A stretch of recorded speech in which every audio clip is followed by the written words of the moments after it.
এই জীবজন্তুগুলোর জন্য আমরা যে কিছু মানুষ কিছু করার চেষ্টা করি, আর এই জিনিসটা আমি যে ভিডিও দেখে করছি সেসব কিছু নয়। ছোটবেলা থেকে আমি ওদের পছন্দ করতাম, হাত বোলাতাম। আবার যখন আমার বাবা আসতো তখন মাঝে মাঝে বিস্কুট দিতাম ওদেরকে। এরকম ছোটবেলা থেকেই ছিল। আমি কখনো কোনো পশুকে মারিনি, ভবিষ্যতে মারি না। যদিও মারি তাহলেও যেন না লাগে এমন করে মারি, ভয় দেখানোর জন্য। কিন্তু ওরা মোটেই আমাকে ভয় পায় না, কারণ আমি ওদের একটুও মারি না, ওদের লাগেও না, একটুও মারি না। আর এই কুকুরটাকে দেখছো, ওর যে এত শরীর খারাপ, তারপরেও কিন্তু আমি হাত ধুতে গিয়েছি, ও কিন্তু খাবার খেতে খেতে আমাকে দেখে গেল যে আমি আমি কোথায় যাচ্ছি, আমার কাছে কেউ আসছে নাকি। ও কিন্তু দেখলো, আমার যেন কিছু না হয়।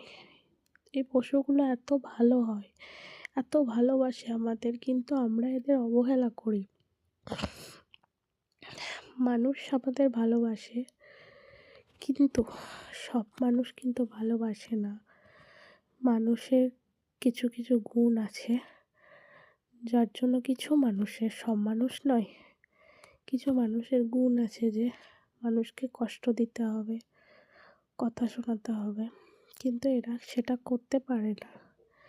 এদের সাথে থাকলে সময় কাটে, মন শান্তি হয়, মন থেকে একটা আলাদাই অনুভূতি কাজ করে। আর আমি যবে থেকে এদেরকে খাওয়াতে লেগেছি, এদের সাথে থাকতে লেগেছি, আমার মনে না একটা আলাদাই শান্তি থাকে সব সময়। মনে হয় যেন আমার কাছে সব সুখ আছে। আবার যখন এদের শরীর খারাপ হয় তখন আমি ভেঙে পড়ি, কষ্ট হয় আমার। তাই জন্য আমি একে বাড়ির ভিতরে রেখেছি। রাস্তার কুকুর, ওকে রাস্তাতে আমি ছেড়ে দেবো যে ও সুস্থ হয়ে গেলেই, কিন্তু আমাদের বাড়িতে কাজ হবে, তাই ওকে বাইরে রাখতে হবে। আর ওকে বাইরে রাখলে ও চলে যায়, ও থাকে না, ও ভয় পায়। আর এটা আমি চাই না যে ও চলে যাক, কারণ ও যদি একবার চলে যায় তাহলে ও মরার মুখে পড়ে যাবে। তাই জন্য বাইরেটা ঠিক করে দিয়েছি ওর জন্য, যাতে ওরা সবাই থাকতে পারে। জানি না থাকবে কি না, না থাকলে আমাকে গিয়ে ওষুধ খাইয়ে দিয়ে আসতে হবে। আর কিছু করার নেই, কারণ বাড়িটা আমার নয়।